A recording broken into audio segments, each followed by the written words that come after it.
și bine ați revenit pe pagina mea de YouTube. În sfârșit am ajuns la episodul 4, anul 2022. Vă povestesc în detaliu transformarea mea. Așa cum v-am arătat și în celelalte vloguri și în celelalte episoade, am început de la un stil de viață foarte deplorabil, ca să zic așa, în care fumam 2 pachete de țigări pe zi, mâncam numai fast food, consumam cantități enorme de zahăr. Am ajuns de la toate acestea la a fi antrenoare de fitness, a mă trezi la 6 dimineața de plăcere, a merge la sală, a face foarte mult sport, a avea o pagină cu rețete de mâncare sănătoase, a face planuri nutriționale. Este o schimbare enormă. Da, așa că orice este posibil, vă puteți schimba oricând viața. Am să intru acum în anul 2022, pentru că aici am rămas cu povestea. Sunt deja instructoare fitness. În 2021 mi-am luat certificarea. Am început să postez din ce în ce mai des pe pagina mea de mâncare foarte multe rețete, dar în anul 2022, pe lângă faptul că am continuat, mi-am și îmbunătățit foarte mult abilitățile de editare, abilitățile de filmare. Am început să fac totul să arate foarte bine, foarte aestetic, cum se zice. Arăta pagina mea foarte frumos. Da, am continuat și cu promovarea pentru că ofeream planuri de nutriție. După ce am avut experiență cu mai mulți clienți, am știut în sfârșit cum să-mi structurez planurile, cum să transmit informația cât mai concretă și cât mai frumos și ușor unui client. Așa că am să atașez aici câteva poze ca să vedeți despre ce e vorba, ca să vedeți de fapt diferența, pentru că dacă ați urmărit celelalte episoade, am atașat foarte multe poze, cum am început eu cu rețetele și cu mâncare și cum arătau acum în anul 2022, deci este o diferență de 3 ani de zile între poze.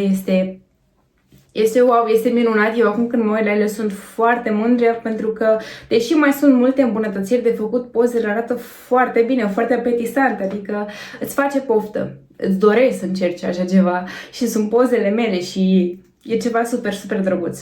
Am continuat cu postatul pe Instagram, în același timp pe TikTok, pentru că vă spuneam că mă apucasem și de TikTok și am obținut prima mea colaborare pe termen lung cu o firmă de suplimente.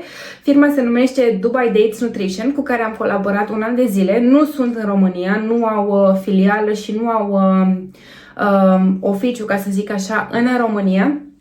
Am colaborat un an de zile, timp în care eu lunar aveam posibilitatea să-mi aleg orice îmi doresc din punct de vedere al produselor. Pur și simplu intram pe pagina lor și mi-alegeam ce produse îmi doresc. Nu aveam o sumă anume pe care aveam voie să o cheltui sau așa mai departe.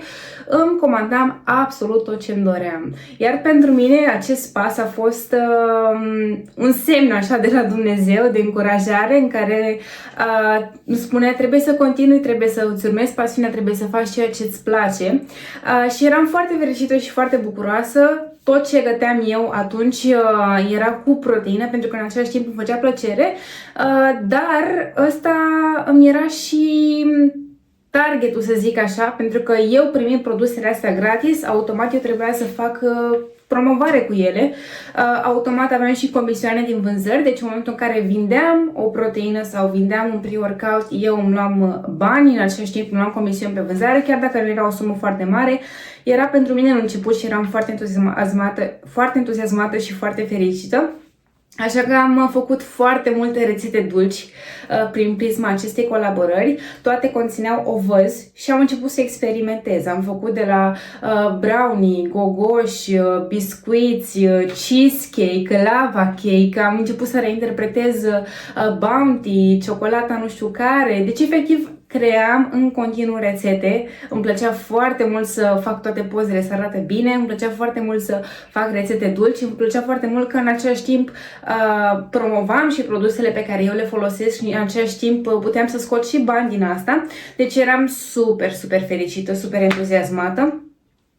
Dar până să ajung la colaborarea cu ei, până să ajung să încep să muncesc, să zic așa, cu ei, eu am continuat să-mi comand produsele pe toate site-urile pe care le găsiți în România. Știți foarte bine majoritatea site-urilor populare. Nu pot să spun că sunt cele mai calitative produse, le-am testat pe toate, nu pot să spun că mi-au plăcut enorm. Tocmai de asta, atunci când a venit colaborarea cu cei de la Dubai Days, am avut un șoc, pentru că toate produsele lor au o calitate net superioară. Chiar dacă nu mai colaborez cu ei, eu o să-i recomand întotdeauna cu plăcere. Îmi plac foarte mult. și respect, bineînțeles, această firmă, chiar dacă nu are filială, să zic așa, în România, sper să aibă succes acolo, pe terenul lor, să zic așa. Bun, ideea este că anul 2022 pentru mine a fost un an foarte bun, este o diferență enormă pentru că de data aceasta nu mai aveam restricții, de data aceasta nu mai eram obsedată de un anumit plan, nu mai eram obsedată de o anumită rutină, pur și simplu trăiam echilibrat, pur și simplu aveam din nou viața socială, nu mă mai izolam în casă, pur și simplu dacă mi se oferea invitația de a ieși la pizza, ieșeam și mâncam, dacă aveam poftă să mănânc ceva dulce, pur și simplu mâncam, mă bucuram mereu de ieșiri, ieșeam chiar foarte des cu prietenele, ieșeam ba la restaurante, ba la terase, ba la cafenele, ba la petreceri odată la, nu știu, 5 luni de zile, să zicem așa, chiar mă simțeam foarte bine, creasem un echilibru în viața mea, încă eram la casino, deci aveam și munca de casino pe timpul zilei, aveam și munca de instructor fitness, așa cum vă spuneam, aveam deja diplomă și aveam deja clienți pe partea de nutriție, deci lucram practic în două locuri, două joburi, chiar dacă al doilea job era de acasă, tot era costisitor din punct de vedere al timpului, iar pe lângă asta făceam și foarte mult sport și mi-am introdus în rutină ore de dans. Nu-mi plăcea să fac cardio, nu-mi plăcea să stau pe bandă, nu-mi plăcea să stau pe stepper, deși cardio are foarte, foarte multe beneficii. Să faci cardio nu înseamnă doar să ieși la alergat sau să stai pe stepper sau pe bandă cu orele. Pur și simplu poți să faci cardio și alegând alt sport, cum ar fi dansurile. În cazul meu mi-e plac foarte mult dansurile, le-am făcut și când eram mai mică, așa că am luat hotărârea să revin și o dată sau de 2 ori pe săptămână mă duceam la dansuri, uneori chiar mai des, de 3 ori, de 4 ori, depinde cum îmi permitea timpul. Este o sursă foarte, foarte bună de cardio, iar pe lângă asta intri într-un colectiv nou în care îți ridici foarte mult vibe-ul și te simți foarte bine și a adus foarte multe beneficii în viața mea acest lucru pe care l-am făcut, așa că dacă nu vă place să faceți cardio pe bandă, pe stepper sau să ieșiți la alergat, vă recomand din toată inima să vă redirecționați către alt sport, cum ar fi dansurile sau cum ar fi înotul sau cum ar fi... Eu personal am încercat și clasele de aero, nu știu exact dacă se numesc așa, sunt acelea în care faci acrobații pe cerc, cred că se numește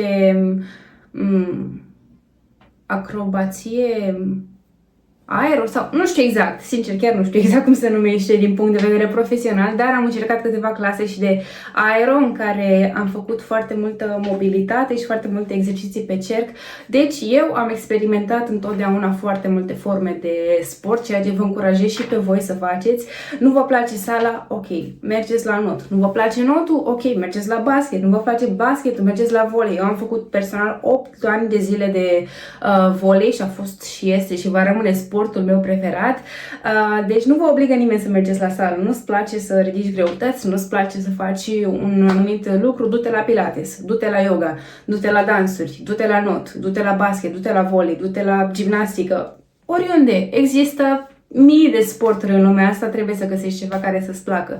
Iar în momentul în care faci ceva cu plăcere, nu o să fie un chin pentru tine, pur și simplu o să fie o metodă de relaxare, o să fie ceva care știi că ți aduce numai beneficii și o să faci fără stres și numai din plăcere chestia asta. În cazul meu, plăcerea în anul 2022 era powerlifting-ul. Îmi doream să ajung la greutăți cât mai mari. Nu mă întrebați cum am ajuns să fac chestia asta, pur și simplu eram fixată pe powerlifting și lucram cu greutăți foarte mari și când zic foarte mari mă refer la 100 de kg, 120 de kg squats, 180, 170, 180 de kg la hip thrust. Erau greutăți enorme. Acum, personal, dacă mă mai pui să fac squats cu 180 sau genuflexiuni la bară, la liber cu 120 de kg, așa fac.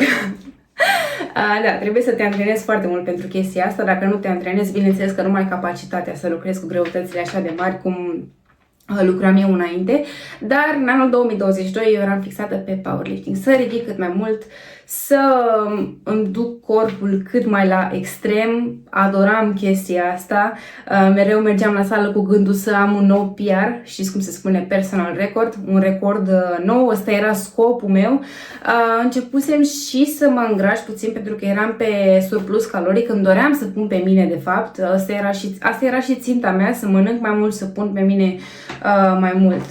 În chestia asta am continuat să postez pe rețelele mele de socializare și am atras foarte multe colaborări cu firmele de haine din România, haine de fitness. Vă spuneam și în episodul anterior că am experiență pe acest lucru, deci chiar dacă nu aveam mulți urmăritori, chiar dacă nu aveam foarte multă experiență pe social media, faptul că eu postam și că editam și că îmi îmbunătățeam întotdeauna abilitățile de editare și de postare, mi-au adus foarte multe colaborări cu firme de haine. Și aici, făcând o paranteză, eu lucram doar pe barter. Barter însemnând că primesc produse pe care mi le aleg eu, nu știu, un set de fitness, o salopetă sau 2 seturi, depinde de firmă în care colaborăm, iar eu postam 2, 3, 4 videoclipuri în care promovam produsele respective.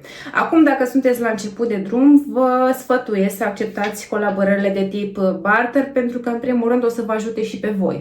O să vă ajute să căpătați experiență, o să vă ajute să vedeți ce vrea fiecare firmă, care sunt pretențiile, care sunt sesizările pe care vi le fac, îmbunătățiți mereu aspectele videoclipurilor voastre. M-a ajutat foarte mult să capăt experiență pe acest domeniu, dar făcând asta de ani de zile, după ce ajunge să faceți asta de foarte mulți ani, sau chiar și un an, e de ajuns, depinde cum evoluați, vă sfătuiesc să vă ridicați și voi în același timp pretențiile, pentru că este foarte multă muncă. Toată lumea are impresia că postezi un videoclip pe social media și l-ai făcut, l-ai filmat, editat și pus pe Instagram sau TikTok în 10 minute. Ei bine, nu este așa. Sunt foarte multe ore de filmare, sunt foarte multe ore de editare, sunt foarte multe ore în care tu ai petrecut timp să înveți programul respectiv de editare. Nu este totul chiar atât de ușor. Până la urmă este și asta o meserie și un skill, să știi să editezi, să adaugi culoare videoclipurilor, să umpli la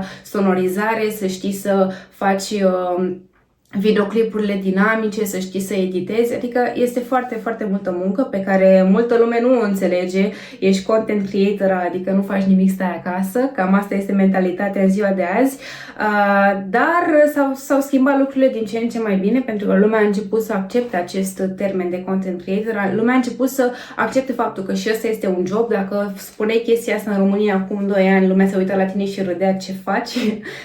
Ce e asta? Faci tu bani din asta? Lucrurile au evoluat, lumea a început să accepte acest termen și este mult mai bine în ziua de azi, dar când am început eu acum 5 ani de zile cu postatul, 6 ani de zile că suntem în 2025, lumea râdea de tine dacă îi spune că vrei să faci bani din content creator și influencereală pe internet. Dar tot răul spre bine, nu? În 2022, în octombrie, m-am hotărât în sfârșit să fac următorul nivel de personal trainer, pentru că, dacă nu știți, cursurile de antrenor personal sunt pe nivele. Înseamnă că nivelul 1 și nivelul 2, eu personal cred că vin împreună, nivelul 1 și nivelul 2, cel puțin la ABC Fitness, unde am făcut eu, era deja împreună, în care practic este introducerea în lumea fitnessului, te învață echipamentele, te învață mișcările de bază, te învață priza mâinilor, te învață picioarele și cum să le ții, când să le ții, cum targetează, ce targetează. Pur și simplu este basic-ul, este începutul începuturilor. Înveți pur și simplu ca în clasa 1, o iei treptat până ajungi la un nivel în care aprofundezi lucrurile. Ei bine, pentru aprofundare este personal trainer nivelul 3. În România, până anul trecut, până la jumătatea anului trecut, din ce țin eu minte, ca să antrenezi în săli, aveai nevoie de personal trainer nivel 3. Nu aveai voie să antrenezi cu nivelul 2, cel puțin așa știam eu, sau așa impuneau anumite săli, cam 80-90% din săli impuneau un nivel 3 de personal trainer certificat ca să poți să antrenezi în săli, iar asta puteai să o faci ori făcând din nou un curs în România la care să te duci fizic, ori făcând cursuri online. Ei bine, eu am făcut cursuri de la International Federation of Bodybuilding, IFBB. Este un curs online, se face online și durează aproximativ 6 luni de zile. Tu poți să-l termini 2 luni, 3 luni, depinde de tine, dar dacă stai într-adevăr să te uiți pe fiecare foaie, să înveți, să citești și într-adevăr să aprofundezi lecțiile de acolo, mai puțin de 6 luni nu cred că termini. Dacă ai și un job, dacă ai și multe alte lucruri pe cap, nu cred că se poate termina în mai puțin timp. După fiecare modul ai un examen pe care dacă nu-l treci, nu poți să treci modulul, practic următoarea lecție. Să zicem că este un modul pe o lună, deci 6 examene plus un examen final. Așa mi-amintesc eu acum, dacă greșesc îmi cer scuze, l-am făcut acum 3 ani de zile, dar eu așa mi-amintesc. Cursul este în engleză, a fost destul de scumpicel, cred că undeva la 500 de euro. Am să verific și dacă mă înșel, oricum am să trec informațiile aici pe ecran. După ce îl achizi, ai acces la o bază de date în care primești materiale scrise pe care ți le poți xeroxa și face manuale așa cum am făcut și eu, sau pur și simplu poți să le studiezi online, dar în același timp primești și lecții video de la diferiți profesori care îți explică anatomia, care îți explică dinamica mișcărilor, care îți explică tot ceea ce este în manual scris. Este foarte multă informație, deci eu nu cred că am văzut atâta informație la un loc. Wow! Faptul că este în engleză, deși eu vorbesc engleza perfect și o înțeleg perfect și am stat un an de zile într-o țară străină în care am comunicat doar prin engleză, are foarte mulți termeni biologici, bineînțeles, care te-au pus și te pun în dificultate, indiferent de engleza pe care o știi tu, pentru că este destul de vechi cursul și are niște termeni puțin abstracți, ca să zic așa. Acum eu vreau să fac, să zic așa, două părți, una pro, una contra. Ca și pro pentru acest curs este foarte multă informație sintetizată, foarte bine explicată, pentru că sunt și videoclipuri explicative, este și scrisă informația. Se spune că ai acces și la a comunica în timp direct cu un profesor dacă ai nelămuriri, întrebări și așa mai departe. Pro este că poți să studiezi de la tine de acasă sau de unde ești și nu trebuie să te deplasezi așa cum făceam eu în cazul în care nu ai timp. Pro este faptul că poți să-l termini în 6 luni, 7 luni, 8 luni, 10 luni, în cât timp vrei tu, nu te presează nimeni. Pro este că dacă nu ai înțeles ceva, se presupunea că aveai acces la profesor, dar realitatea este în felul următor.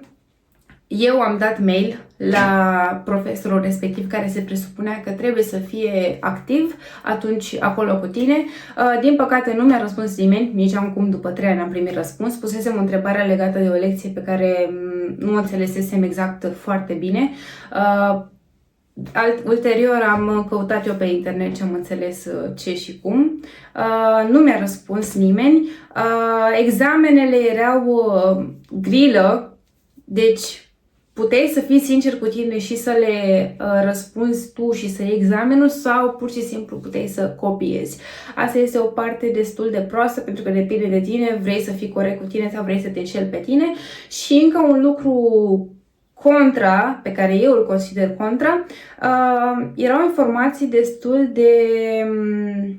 destul de vechi, ca să zic așa. Știți foarte bine că lumea fitnessului a evoluat foarte mult, s-au demonstrat anumite lucruri, s-au schimbat anumite lucruri, au apărut foarte multe teorii despre masa musculară, despre nutriție și așa mai departe. Ei bine, nu zic că este greșit sau că este corect, dar în cartea respectivă, fiind foarte veche, nu știu exact de cât timp este, dar cred că este din 1990 și personal, nu erau updatate foarte multe informații, deci învățai teoria ca la carte de acum 20-30 de ani, ceea ce este un lucru bun, dar în același timp poate fi și un lucru rău, pentru că în momentul în care faci un curs în 2022, îți dorești să fie la actualitate cu ceea ce se întâmplă în ziua de azi. Cam astea sunt cele pro și cele contra.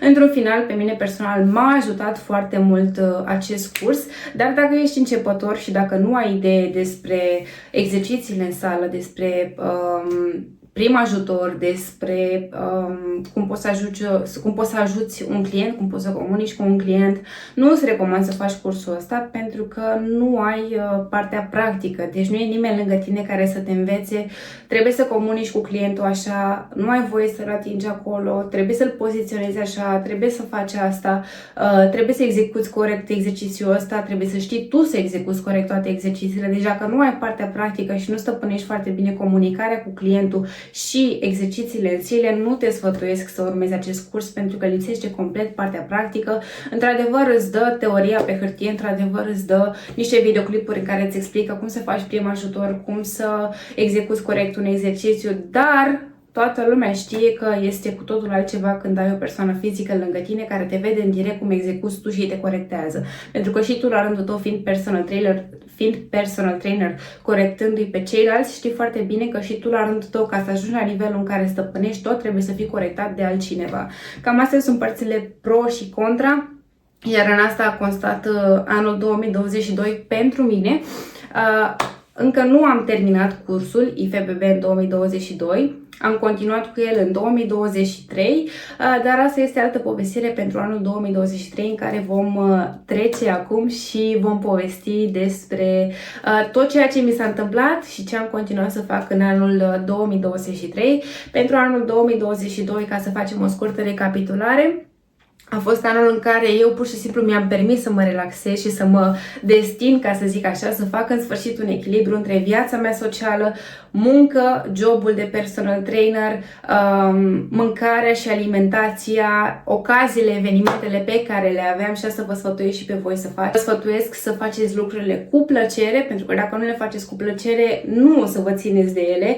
Nu încurajez pe nimeni să meargă la sală doar asta ca să fie sănătos, să fie bine. Încurajez pur și simplu o viață sănătoasă, încurajez sportul în viața fiecăruia și încurajez schimbările în bine întotdeauna. Așa că dacă aveți întrebări sau anumite lucruri pe care ați dori să le cunoașteți mai în detaliu pentru acest an și toate topicurile pe care eu le-am abordat acum, lăsați un comentariu pe YouTube aici sau bineînțeles pe Instagram, cum v-am învățat și până acum, și mai departe continuăm cu anul 2023. Și am intrat în anul 2023, an în care eu am continuat cu rețetele, bineînțeles, dar am început din nou meal prep-ul. Îmi preparam mereu în casolete mâncarea și arăta foarte bine. Am să atașez aici foarte multe poze, în mare parte mâncam la fel. Aveam mese formate din ovăz sau cartofi dulce cu pui și fasole verde sau paste cu ton sau îmi făceam niște clătite proteice, albuși de ou, deci mă învârteam cam pe aceleași alimente. După, la ceva timp, am încercat să pun în alimentația mea și altă sursă de carbohidrați pentru că mă săturasem și de paste și de ovăz și de orez. Am încercat și am început un timp să mănânc quinoa, să mănânc hrișcă și încă îmi plac, sincer, sunt niște carbohidrați foarte buni. Am început și cu crema de orez, dar am revenit, bineînțeles, la cartofi dulci și orez ovăz. Pur și simplu, din când în când îmi place să introduc niște alimente noi ca să fac o pauză de la alimentele pe care eu le consumam și le consum zilnic, pentru că altfel se va simți gustul după. Asta în cazul în care nu ești în pregătire. Bineînțeles, dacă ești în pregătire, trebuie să mănânci asta zi de zi. Da, îmi pregăteam mâncarea pentru că aveam scopul de a mă îngrășa. Îmi doream să pun masă musculară. Mâncam foarte mult, aveam 5 mese pe zi. 5 mese pe zi. Și când zic mese, mă refer la mese complexe, la mese mari. Aveam 5 mese pe zi, încercam să-mi cresc apetitul. Mă trezeam să mă duc la muncă la ora 4 dimineața, iar la 4 dimineața eu aveam prima masă de mâncare. Nu-mi doream să mănânc la ora aia, nu aveam poftă de mâncare, nu mi era foame, dar altfel nu aveam cum să mănânc toate cele 5 mese. Efectiv, nu aveam cum, pentru că nu puteam să mănânc 3 mese în ultimele 4 ore ale zilei și după aia să mă culc. Trebuia să le împart foarte, foarte bine, așa că aveam prima masă la 4 dimineața, care de obicei consta în cremă de orez, pentru că o puteam mânca foarte rapid, digera foarte ușor, cremă de orez, proteină și un fruct. Asta era prima mea masă la 4 dimineața. După aia aveam a doua masă pe la 8-9 dimineața, care de obicei consta în ouă sau ovăz sau depinde dacă aveam poftă de ceva dulce sau sărat. Aveam masa principală, cartofi, pui, fasole verde, mai aveam o masă de orez sau paste și seara din nou cina, masa care constă de obicei în somon sau pește sau pui sau salată. Dar astea erau mesele mele zilnice. Am continuat cu powerlifting-ul, cu antrenamentele cu greutăți foarte mari. În acest an am lansat și primul challenge într-o colaborare cu prietena mea de care v-am povestit în primul episod. Am lansat Abs Challenge, care a constat într-o provocare care a durat o lună.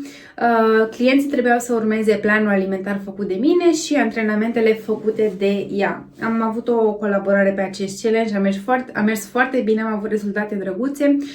Am avut destui oameni înscriși, se putea și mai bine, bineînțeles. Ideea este că tu, ca și personal trainer, în momentul în care oferi unui client un plan alimentar și un plan de antrenament, tu ți-ai făcut partea. Tu i-ai dat omului și i-ai spus mură în gură ce să facă, ce să mănânce și i-ai explicat de ce. Acum, cealaltă parte o face clientul. El urmează planul alimentar, el se duce la antrenamente, el lucrează. Dacă el nu face chestiile astea, tu poți să-ți faci partea ca și antrenor, dar nu o să aibă rezultatele dorite și rezultatele pe care ar trebui să le aibă dacă nu urmează ce i-ai dat tu să facă. Asta s-a întâmplat și în acest Abs Challenge. Câteva persoane de acolo, din păcate, s-au înscris, au primit acces la plan de antrenament, plan de nutriție personalizat, dar nu s-au ținut, așa că rezultatele, bineînțeles că nu au fost pe măsură și aici a cui este vina până la urmă? A persoanei care nu a urmat chestia asta. Nu e vorba de mine, nu e vorba de prietena mea, nu e vorba de un challenge, e vorba de promisiunea pe care ți-o faci tu cu tine. Dacă te înscrii să urmezi un alt stil de viață și îți dorești o schimbare, ține de tine să urmezi acea schimbare, pentru că nu o să stea nimeni lângă tine să zică haide, sau să vin eu ca și antrenoare să spun mâncarea în față, te rog mănâncă, sau să-ți trimit eu mâncare. Tu trebuie să stai în bucătărie să o gătești, tu trebuie să o mănânci, tu trebuie să spui nu atunci când cineva îți spune hai la shawarma. Cam așa este și acum cu toți clienții, pentru că având atâția ani de experiență cu clienții în online, am mai dat de fel și fel de cazuri de care v-am promis că o să vă povestesc, dar nu o să intru foarte mult în detaliu. Ține foarte mult de clienți să fie perseverenți, să fie motivați și să fie sinceri cu ei. În momentul în care tu mi-ai plătit mie un ban și eu ți-am livrat un plan alimentar, ei bine, aici ține de tine să urmezi acel plan alimentar, nu mai ține de mine. Da, sunt aici să îți răspund la întrebări sau dacă nu ai posibilitatea și acces la un aliment, hai să-l înlocuim, hai să facem aia, am evenimentul ăsta, haide să ne mulăm pentru evenimentul ăsta, haide să facem o excepție, dar asta se discută în prealabil cu mine și cu aprobarea mea. În rest, nu ai nicio scuză. Nu ai nicio scuză dacă eu ți-am dat planul alimentar, iar tu nu l-ai urmat. Până la urmă, eu rămân cu bani în buzunar, iar răul ți-l faci ție, nu mi-l faci mie. Dacă urmezi, e treaba ta. Dacă nu-l urmezi, tu îți faci rău. Până la urmă, e vorba despre sănătatea ta. Am continuat cu postatul pe Instagram și pe TikTok. Mi-am crescut TikTok-ul destul de mult. Eram foarte fericită, bineînțeles că eram așa pe val cu TikTok-ul, dar bineînțeles TikTok-ul este o zi așa, o zi așa, o zi așa, o zi așa. Nu este nimic stabil cu rețelele de socializare. Iar cu tot ce înseamnă cursul meu de IFBB, studiam dimineață, prânz și seara, pentru că atunci când aveam o portiță sau o oră liberă, atunci era momentul în care eu puteam să învăț, să studiez în pauze la muncă, în zilele libere, după muncă, înainte de muncă, efectiv când apucam. Așa cum vă spuneam, erau lecții video, am să vă arăt aici. Am să atașez aici videoclipurile și pozele.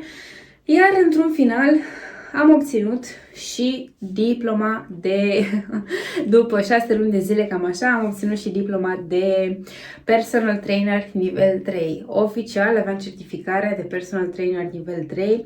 Am primit o diplomă așa foarte mare, foarte, foarte mare. Mi-am pus-o în cameră pe perete și un card de certificare personal trainer IFBB. Am fost foarte fericită. În acest an am continuat și cu dansurile și, cum vă spuneam, că îmi place să experimentez, să încerc foarte multe lucruri noi, m-am înscris și la Color Run. Eu nu am putut să alerg niciodată foarte mult, deci am problema asta cu alergatul de când mă știu, efectiv nu aveam capacitate pulmonară, nu știam să alerg, dar m-am înscris. Așa, am zis că mergem mai multe persoane, o să fie ceva distractiv, ceva amuzant și încercăm. Multă lume de acolo merge, deci nu prea alergă nimeni, multă lume merge, dar noi am alergat și spre surprinderea mea am tras foarte mult de mine, foarte mult de mine, dar am reușit să mă opresc de 2-3 ori, timp în care am staționat 30 de secunde, în rest am alergat, ceea ce înseamnă că pot spune că am alergat cam 2 km, pauză, 1 km, pauză, 2 km, pauză, dar ce contează e că eu am alergat. Ce contează este că eu am alergat primii 5 km din viața mea atunci. Cu alea 3 opriri eu i-am alergat. Am fost foarte fericită, dar sinceră să fiu, n-am mai alergat de atunci. Cel puțin în anul 2023 nu am mai avut treabă cu alea. Așa cum vă spuneam, eram pe surplus caloric. Mâncam foarte mult, încercam să-mi cresc apetitul, mă chinuiam foarte mult să mănânc. Vă spun sincer că toată lumea ar trebui să știe că este mult mai ușor să slăbești decât să te îngrași. În momentul în care tu vrei să te îngrași și tu nu ai apetit, tu nu ai o digestie bună, tu nu ai capacitatea de a mânca atât și încerci să-ți mărești apetitul și să mănânci cât mai mult, este groasnic, vă spun sincer, este groasnic. Dacă și voi aveți problema asta, trebuie să vă documentați foarte bine, trebuie să apelați la foarte multe tricuri, ca să zic așa. Dacă aveți un gramaj foarte mare de carbohidrați care trebuie consumat, trebuie să vă înșelați, să zic așa, organismul, să vă luați sursa de carbohidrați din mai multe părți. Eu personal consumam foarte multe freșuri de fructe. Știți foarte bine că portocala și greful și toate fructele în sine sunt carbohidrați. Da, este fructoză, dar asta a fost alegerea mea personală, pur și simplu ca să-mi ridic numărul de carbohidrați. Mereu îmi făceam freșuri sau smoothie-uri, ceva, mereu să fie lichid, să nu mai mănânc atât. Ca și calorii, adăugam unturi de arahide, adăugam nuci, adăugam ulei de măsline extra pentru că se adăugau caloriile și am încercat și gainere într-o perioadă, dar nu am fost fană. Prefer să-mi iau cât mai multă sursă de proteină și carbohidrați din mâncare pură, nu prefer să-mi iau 1000 de calorii din gainer, deși unde este cazul încurajez. La mine personal nu a fost cazul să am 100% nevoie de gainer, pentru că știam că pot să-mi împart mesele astfel încât să pot să reușesc să mănânc și să-mi ating număr de calorii și de macronutrienți, dar sunt cliente și sunt persoane cărora le recomand din toată inima un gainer, pentru că nu ai... E foarte greu dacă tu ai 40 de kilograme și mănânci o singură masă pe zi să ajungi la 4-5 mese și 2500 de calorii. Este foarte greu, foarte greu. Așa că suplimentând primele luni cu un gainer e mult mai ok. Dar, bineînțeles, intră foarte multe în discuții la acest topic, este personalizat pentru fiecare, dacă sunt probleme digestive, dacă sunt intoleranțe și așa mai departe. Ideea este că anul 2023 pentru mine a fost doar continuarea anului 2022 în care eu am ținut-o cu mâncare, am ținut-o cu sportul, cu postatul pe rețelele de social media. Am avut și prima ședință cu o firmă de haine sportive. Am obținut și certificare de personal trainer nivel 3, dar nu îmi doream să antrenez într-o sală pentru că nu aveam timp fizic când să antrenez într-o sală, așa cum vă spuneam, munceam la casino. Așa că pur și simplu am continuat să fac ceea ce îmi place și am aprofundat din ce în ce mai mult skill-urile mele de editare, de postare pe social media, să învăț cât mai multe, să obțin cât mai multe colaborări, pentru că vă spuneam că da, am obținut și foarte multe colaborări cu hainele de fitness, firmele de haine de fitness, am obținut foarte multe colaborări pe care le-am refuzat pentru că nu era un domeniul meu și vă dau un sfat. Așa că de încheiere, în momentul în care doriți să vă lansați pe social media, pentru că nici eu nu am explodat, ca să zic așa, pe social media, dar mi-am construit un istoric, am deja experiență de ani de zile cu tot ce înseamnă colaborări și promovări ale filmelor, pentru că am lucrat efectiv cred că am peste 50 de firme cu care am colaborat pe promovări și pe social media și pe reclame și pe crearea de conținut și pe filmări. Încercați să recomandați doar lucrurile care într-adevăr vă aduc vouă beneficii, încercați să recomandați doar lucrurile care într-adevăr sunt bune, nu doar de dragul de a vinde, nu doar de dragul de a face un ban, nu doar de dragul de a avea o colaborare, pentru că în momentul în care sunteți reali și vă păstrați nișa și recomandați lucruri bune și calitative, oamenii o să rămână la voi pe pagină, oamenii o să rămână în comunitatea voastră. În momentul în care voi sunteți pe nișa de sport și de fitness și începeți să faceți reclamă la salam săsesc, ce treabă ai tu? Înțelegeți ce spun? Eu dacă promovez acum un stil de viață, nu o să mă apuc să fac. Am primit, de exemplu, propunere de colaborare pe 300-400 de euro pentru o reclamă la shawarma. Cum ar fi fost eu acum, antrenoare de fitness, să încep să promovez shawarma? Înțelegeți ce vă spun?